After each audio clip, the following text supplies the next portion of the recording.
പരുഷനിലയിൽ വിളമ്പാൻ വിഭവങ്ങൾ ഏതൊക്കെയാ എൻ്റെ നീലിപ്പെണ്ണേ.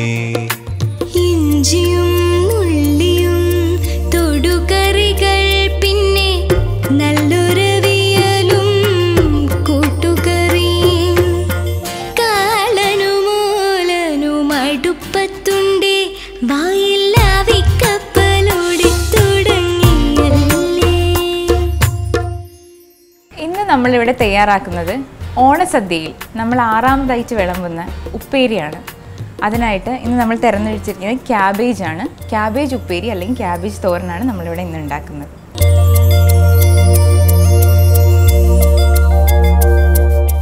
ആദ്യം ക്യാബേജ് ചെറുതായിട്ട് നമ്മൾ അരിഞ്ഞു വെക്കുന്ന അതേപോലെ വലിയ ഉള്ളി, അതേപോലെ തന്നെ പച്ചമുളകും, ഇതിൻ്റെ കൂടെ തേങ്ങ ചിരകിയതും കൂടെ ചേർത്തിട്ട് മിക്സ് ചെയ്തിരിക്കുന്നതാണ് ഇത്. അപ്പോൾ ക്യാബേജ് ഉപ്പേരി എങ്ങനെയാണ് തയ്യാറാക്കുക എന്ന് നമുക്ക് നോക്കാം.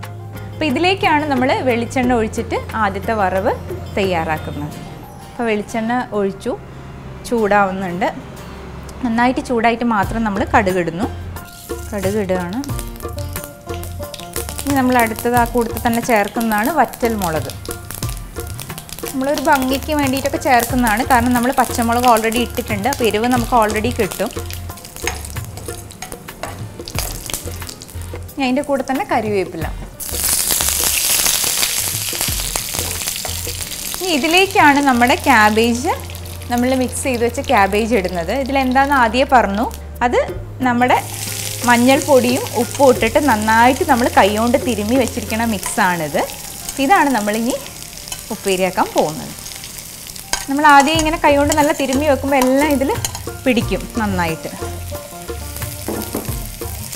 നന്നായിട്ട് ഒന്ന് ഇളക്കി കൊടുക്കാം. നമ്മുടെ വറവെല്ലാം കൂടെ ഇതിൽ പിടിക്കാൻ വേണ്ടിയിട്ട് നന്നായിട്ടൊന്ന് ഇളക്കി കൊടുക്കാം. ഇപ്പം തന്നെ നമുക്കറിയാം ആ ഒരു മുളകിൻ്റെയൊക്കെ നല്ലൊരു മണമൊക്കെ നമുക്ക് വരുന്നുണ്ട് ആ വറവിൻ്റെ എല്ലാം.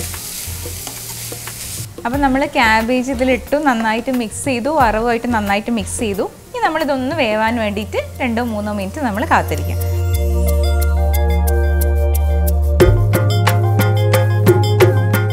നമ്മുടെ ഇന്നത്തെ വിഭവം, അതായത് ഓണസദ്യയുടെ കൂടെയുള്ള ക്യാബേജ് ഉപ്പേരി ഇപ്പോൾ ഇവിടെ റെഡി ആയിട്ടുണ്ട്.